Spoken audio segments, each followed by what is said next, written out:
we have not been doing a good job meeting the demand of what our customer base is in these markets. So in order to take care of that, what we decided early last year is that we were going to add shows into these markets, which we've already announced. We're going to add 6 shows in Asia and 6 shows in Europe in order to meet that demand, okay? Now, that's important for us because we feel like in order to grow the sport and find new talent, we have to have this level of consistency in these markets. There's some markets that we've been to in the past and been very successful, like Abu Dhabi in the Middle East, Dublin, Ireland, and it takes us literally 3 or 4 years to get back to those markets, leaving this demand unfulfilled. So that's really the reason for expanding the number of events. In addition to that, if you think about the fan base in those markets, even if you think about tonight, obviously tonight's kind of the pinnacle of all the big events that we've done so far. The main event probably won't go off until about 9 o'clock Las Vegas time, which is what, roughly about 3 or 4 o'clock in the UK. I mean, you have to be a pretty hardcore fan to stay up that late or wake up that early to watch that fight. So what we need to do in order to grow this sport and grow our brand is bring great fights in prime time into these markets so we can then broadcast those fights on big networks in those markets in their prime time.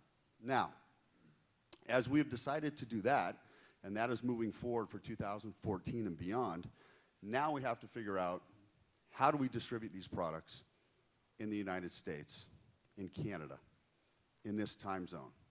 What we've decided to do is we are launching UFC Fight Pass.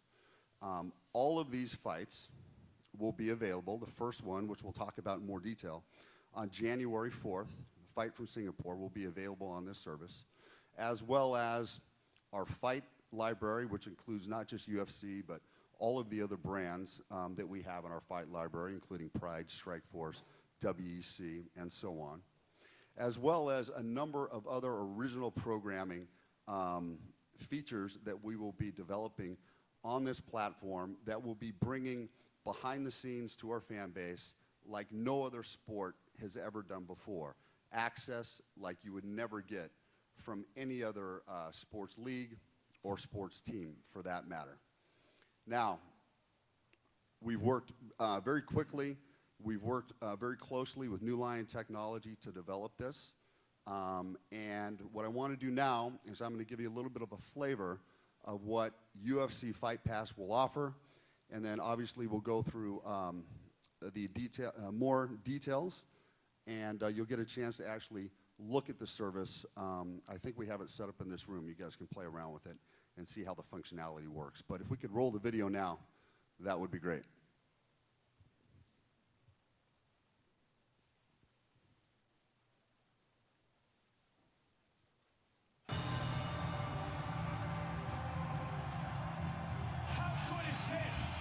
Get in the fight everywhere you go with UFC Fight Pass. The new online service offering ultimate access to the world's fastest growing sport. UFC Fight Pass is the exclusive home to a slate of live UFC events, showcasing top 10 contenders in big-time fights. Over 150 individual live bouts in the first year alone that cannot be seen anywhere else. UFC Fight Pass also features exclusive original programming, like the International Ultimate Fighter Series from Brazil, Canada, Australia, China, and more. You'll also get in-depth interviews with the sport's biggest stars, up-to-the-minute reports from live events around the globe, and special features available only on UFC Fight Pass. Plus, get unlimited access to the most extensive library of MMA content on Earth, including fights from the UFC's Dark Ages.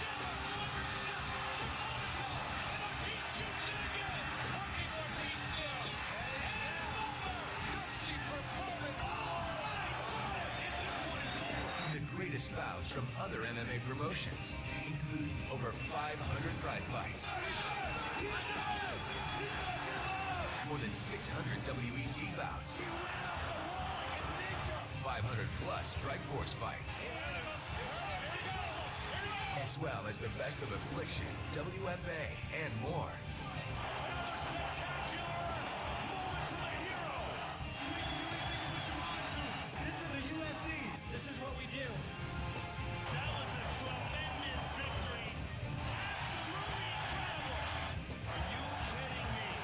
There's only one way to ensure that you never miss a UFC fight.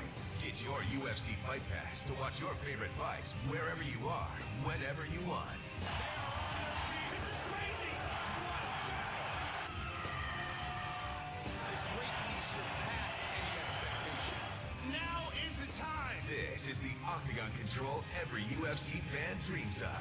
Go to UFC.tv for your free trial. UFC Fight Pass. Anywhere, anytime. There you go. Danny, you want to give them a little bit more flavor of what we're doing here? So I'll just fill you in. I'll just reiterate what you just saw. So this thing, like Lorenzo said, kicks off January 4th. Over 150 live fights exclusively here. You can't see these fights anywhere else that are coming up next year. 150 live fights. Over 3,000 individual library fights. Over 500 hours of original programming, including the international tough. So the people from around the world, the only place you'll be able to watch Chael versus Vanderlei from Brazil is on this channel, okay? The only place you'll be able to see it, unless you live in Brazil, there you can watch it. But everybody around the world will be able to watch it here. And obviously, the question I get asked the most is, when are you coming out with the Dark Ages DVDs? Well, there you go. There's all you can watch all those fights. That entire library lives here. Over 500 Pride fights, over 600 WEC fights, over 500 Strikeforce fights, and then all the fights from Affliction and WFA. So you have access to everything.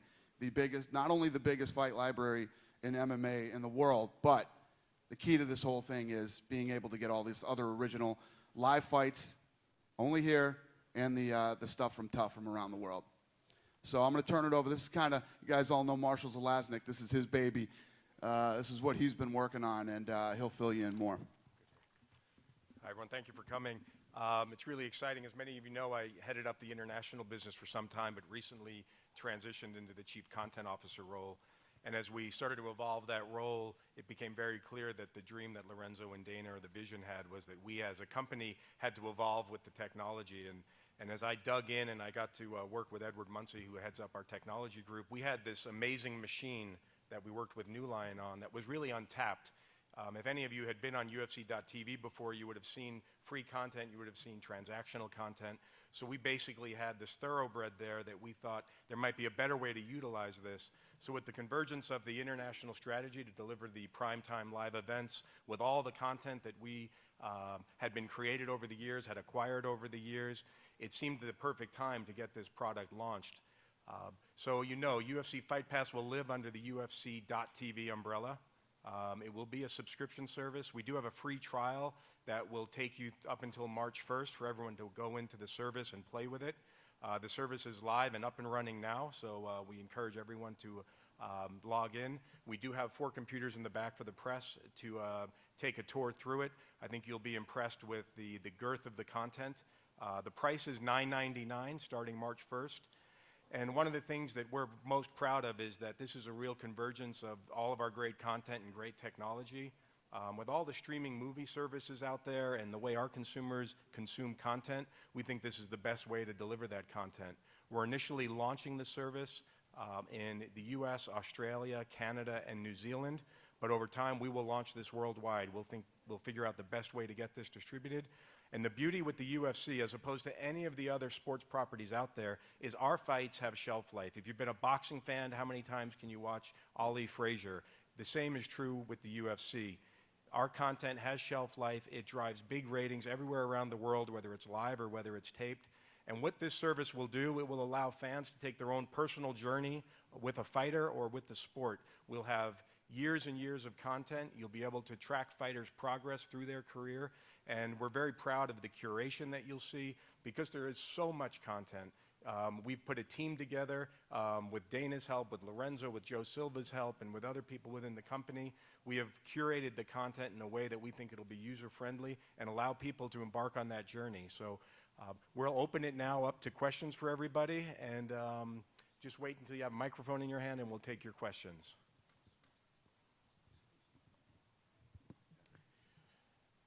Question about how this related to the ongoing relationship with Fox. Was there any conversation that had to be had with them in terms of the fact that now a large amount of content, especially live content, would be hosted on the digital platform?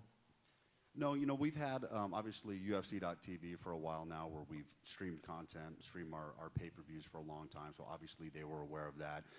These fights are outside of the package that they purchased 2 years ago. So no, I mean, it's a completely separate offering, something we've been focused on for a long time, understanding and knowing that content is moving over the top in a lot of different ways, and we saw the success that a lot of the different services were having, and essentially what we created here is Netflix for the fight fan. And Lorenzo, you also talked about the fact that because of these international events, you felt like you might be underservicing those primary markets. It stands to reason that hardcores are going to follow the UFC wherever it goes. Was there any market research that told you guys that there could be any limited downside domestically as far as what you might lose from people who might watch a Fox Sports 1 or Fox Sports 2 event as opposed to the digital platform?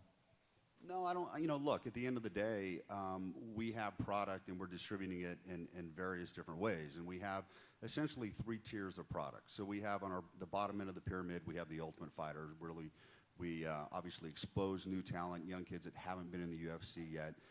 On the top end is a fight like tonight, a premium fight that here in the U.S. distributed on pay-per-view. And then in the middle, we have our UFC Fight Night brand, okay? Been very successful. That's distributed on Fox Sports 1 or on the Fox Broadcast Network, but it's also distributed around the world on various different networks. Essentially what we're doing is taking that brand and extending it into these different international markets because, once again, the demand is there. We feel like we're not meeting that demand. In addition to that, there's a lot of great young talent that we just haven't been able to get to. We haven't been able to expose, to give these young fighters the opportunity to really kind of prove what they have. So once again, in an effort to build a global sport and extend our brand, we felt like this was the best way to do that.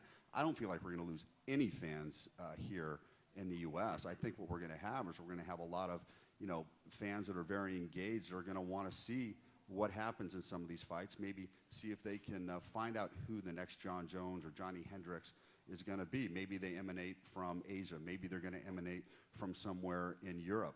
And we're going to have a very, very robust offering for the live events that are going to be shown exclusively on this Fight Pass product. And Dana can talk about that.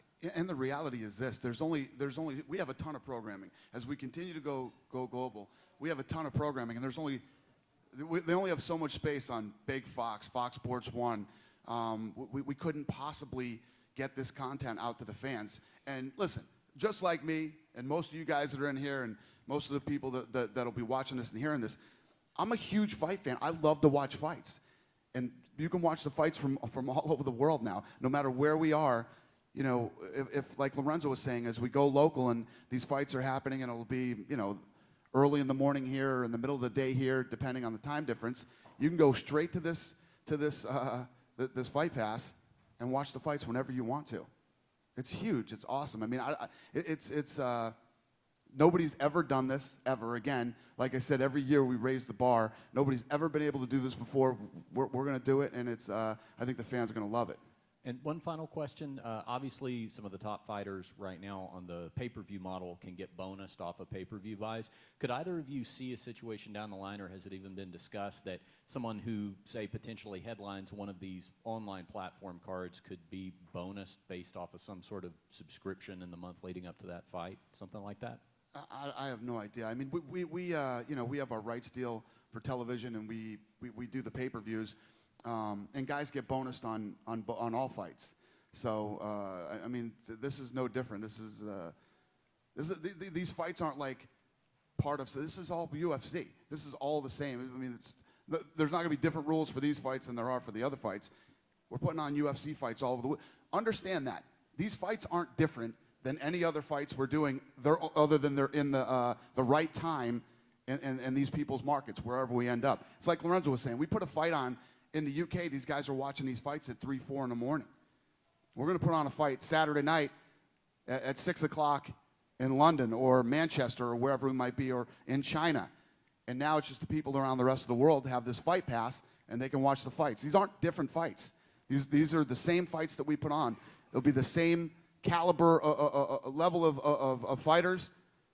Nothing is different. This isn't some freak show or some other different thing we're working on here. Well, Dana, I guess building off of that, I mean, next week's card in Singapore has taken a little bit of heat as maybe not being the That's highest weird. level card, That's right? weird. Yeah, So- one of our cards is taking heat. I don't care about that. Judge the card when it's over. It's so crazy. This is so insane that we're still having these questions. 2013 was probably the best year we've ever had, you know? And that fight is sick. If you know anything about fighting, the fight is awesome. If you don't, then blab away. Well, I mean, do you think it's indicative of what we're going to see in the future? I mean, there are a lot of names that maybe people haven't heard of before, you know, kind of new talent to the UFC. I mean, do you think that's what we can expect from future cards on the network, or is this just a particular scenario to Singapore? There's going to be big fights on this network, and there's going to be fights with up and coming talent. You know, nobody knew who John Jones was a few years ago. Nobody knew who Anderson Silva was. Where do you think these guys came from? You know, you think every card is going to be headlined with you know, huge superstars. Guys have to fight to become huge superstars. That whole thing makes no sense to me. It's a UFC Fight Night product. You know, look, at the end of the day, what we've tried to do on our fight nights is make sure that they're headlined by two individuals that are ranked in the top 10, so that there's true meaning behind, you know, the outcome of the event. Now, does that happen every single time we do a fight night on Fox, or historically when we did them on Fuel? No, but it's a guideline. It's what we try to do. And that's going to be no different than we're doing here on the Fight Pass Network. And, you know, when you look at the fight upcoming in Singapore, I mean, it's interesting. Safadine, who is making his debut, he's a former Strikeforce champion, fighting a young kid from Korea that hasn't lost, I think, in 5 years and finished his last 7 guys, and he's a huge guy for that weight class. That Believe fight me, sucks. It's going to be a very, very interesting fight. Now, fast forward to the next fight. Pretty good card. Alexander Gustafsson against Jimmy Manoa, you know. And then we have Pearson and Melvin on the undercard. Pretty good fight night card. So I think, you know, that's kind of the flavor of what you're going to see on this product.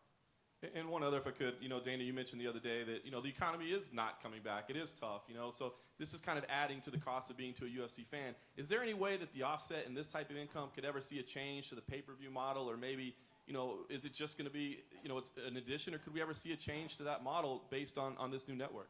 That's this sport. That's the way this sport is built and designed. It's funny because I see, you know, I've seen people chirping like, oh, now we got to get this, and the NFL doesn't do this. The NFL gets $9 billion in their rights deal for television. When Fox pays us $9 billion for our rights deal, we won't do pay-per-view. I promise. So congratulations on getting the library out there. That's a really huge deal. One question about that, are you going to have shoulder programming as well on it, like the countdown shows for the old events? There will be. All the programming you're used to seeing supporting our pay-per-views, you'll see. You also, if you've been a fan of the DVD collection, we're looking at getting the DVD extras up on the service. And then Lorenzo mentioned some of the original content that Craig Borsari and the production team will produce. It'll be a very vibrant experience. Yeah, we're beefing up our digital production staff quite significantly to make sure that, from a fight fan's perception, that you'll be getting, you know, up to the minute information behind the scenes. I mean, some of the stuff that Dana has done on his vlogs, video blogs, is, I think, very, very cool for the fight fan, where you're literally getting access and seeing fighters, you know, interact with the doctors, interact with each other behind the scenes. I think what you'll see is a lot of product being streamed up onto this platform in more of a real-time manner. So as a fight fan, you can really kind of be behind the scenes. And once again, you know, delivering content in a way that no other league has ever allowed. We want to be as open and give as much access to the fans as we can. Aside from the fights that you mentioned, are you going to be producing additional content for the network? Like, say, a Legends House or something, where guys sit around and talk about the old days? I mean, anything's possible. Yeah, we want to put together a lot of content. Obviously, content that fans want and that they want to see. And like Lorenzo said, like my video blogs, there'll be more of them now, and there'll be more real time. It's going to be like I said. If you're a fight fan and you like the sport, this thing's a home run. You're going to love it. Marshall, I don't know if this would be for you or for these guys, but have you gotten any placement from like the smart TV manufacturers or the set-top box manufacturers so that you're near the top of the thing as opposed to 28 down where it's harder to find the different service? Yeah, so so when be this in the user.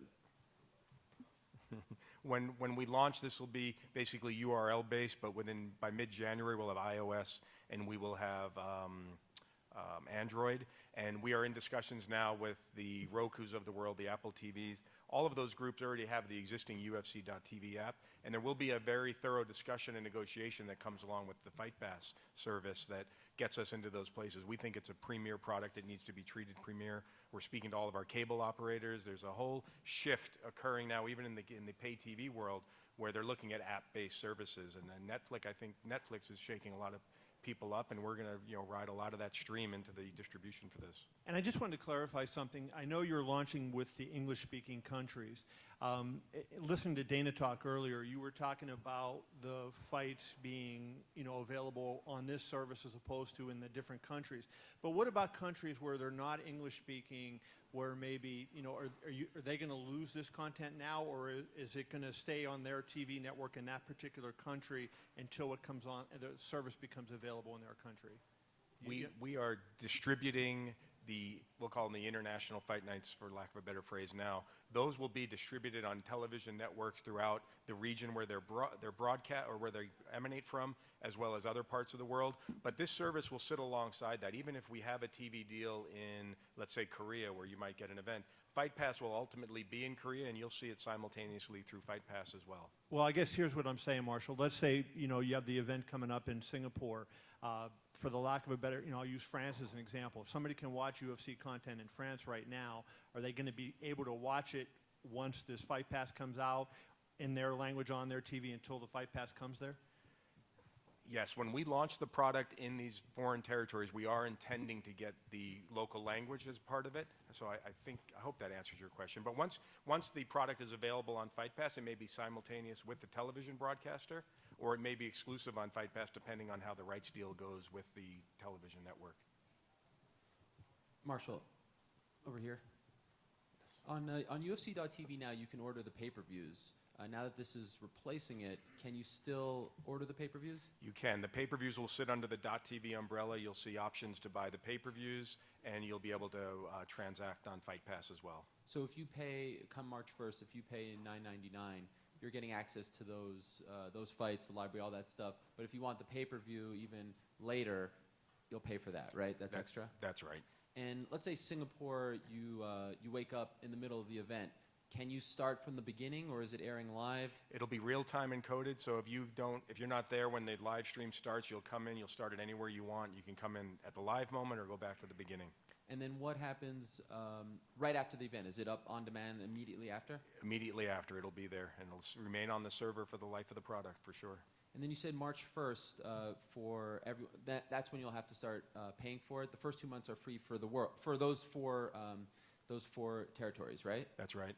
Come March 1st, Europe as well, or is it still just for those? Right now we have a timeline there. We're hoping that March 1st we'll be launching in Europe. Come March 1st will be the first pay moment for anybody. And then for the older events, all those fights, will it be the entire event that is available, or just the fights? Some people like to watch the intros and things like that. Will it be categorized like that? It will be. There will be a process where you'll have full events, and as we continue to work on the library and pulling out individual fights, you'll be able to sort it by individual fights. You'll be able to watch the entire event. One more. Will Elite XC be involved in this? Can you watch those? They will be. Okay.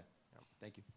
Marshall, I think one of the great selling points of the Dark Ages fights, were there any problems digging some of them up? Was like UFC 26 onto someone's desk in a warehouse somewhere? You had to go into Dana's vault and try and pull it out of there. No, they're there. We have a great digital service. All this product is there, and it's just a matter of migrating it from one server to the other. Right. There's some fights, too, in this thing. There's some fights that I buried that would... I know what you're thinking. That's not what I'm talking about. There's some fights that I buried because, like some of the bloodiest fights we've ever had, they were bad, and I was just like, I don't even want to see those will be in there, too. Everything, the whole library will be in there. Question for Lorenzo. I think I know for the fans what it means to not have to stay up till 4 in the morning and watch a fight. But, you know, your partners over in Europe and everywhere else, what's been their reaction when you told them, hey, we're putting shows on in prime time from here on out? It's been a huge positive. You know, it's one of those things where sometimes you have to just go out there and say you're going to do something. And we said, look, we're coming, we're doing live fights in your territory, in your prime time, and all of a sudden we had networks calling us that had never shown interest before, right? So now we're in discussions with major free-to-air broadcasters throughout Europe, throughout Asia, throughout different parts of the world that are saying, hey, we want to jump on this thing, because now all of a sudden they have a time slot on a Saturday night. They can attract young males, which means they can attract bigger ratings, which means they can attract advertisers. It just changes the whole game for us and for the really for the whole industry of mixed martial arts. We're going to do in those markets, in those territories, similar to what we did here with, once we get that exposure, you get the ratings, you bring in the advertisers, and then you start to build the business from there. But we had to start somewhere. You know, we've been bantering this around for the last 3 or 4 years, saying, look, we have to figure out a way to get live events in these markets. We have to do more fights because the demand's there. And historically, we had been kind of hesitant to pull the trigger because, quite honestly, the revenues aren't there, right? That's why, you know, we haven't seen that many fights in some of these territories, not because we don't want to do them, but we're trying to run a business. But we went ahead, we made the decision, once we figured out that we had the technology, we could stream these fights to the U.S., generate at least some revenue. But by moving forward into these markets and making the commitments, advertisers are coming on board, networks are coming on board, and it's all starting to happen. We'll take a couple more questions. We're cognizant of the prelims starting and want to make sure you'll have an opportunity to get out. Dana, you mentioned fights that you buried. Was that Frank Shamrock that we saw on the? It was. How did you come to that? Why'd you finally relent to put him on? Well, it's not that I relented. You know, if you're gonna pay for the fight pass, you get every fight. You get every fight that's in our library. Like I said, more than any Shamrock or fights like that. There's those real bloody ones. We had that Jay Haran one that was real bad, and there was a couple other ones. Those will be on there too. So everything, every fight that we've ever done, and every fight that we own in our library will be on the service. Is this a preparation for a day when you see maybe 10 years down the road when pay-per-view might not be as worthwhile as it is right now, and you guys will be in control at that point? I don't think that's our thought process. What we're doing is, as we go into these other markets, like Lorenzo said, we love to give the fans as much as we can possibly give, and we like raising the bar and taking things to the next level, and we want to make sure that all these fights that happen in these new territories, if you're a fight fan, you're able to watch them. Marshall, I know you already asked about the apps coming up, but there's already a relationship with Xbox and the UFC app where you can purchase the upcoming pay-per-view events on that app. For the January 4th launch date, will you be able to purchase Fight Pass through the Xbox app? You won't be. We're hoping within about 60 days that it'll be available through Xbox. You will be able through iOS. Well, let me think about that. You won't. It'll just be URL-based for the Singapore event. And then with the libraries, is the IFL library as well going to be included in that? It's not included in that. We don't control that library. Thought you did. All right. Thanks, everybody. We'll be available at the post-fight press conference as well if you have any other questions. Thank you for your attention. Enjoy the fights today. Have fun at the fights tonight, everybody. Thank you. Get in the fight everywhere you go with UFC Fight Pass, the new online service offering exclusive live events, broadcast from around the world, and original programming like the International Ultimate Fighter Series. Plus, get unlimited access to the most extensive library of MMA content on Earth, including the greatest bouts from Pride, WEC, Strikeforce, Affliction, and more. Go to UFC.tv for your free trial. UFC Fight Pass, anywhere, anytime.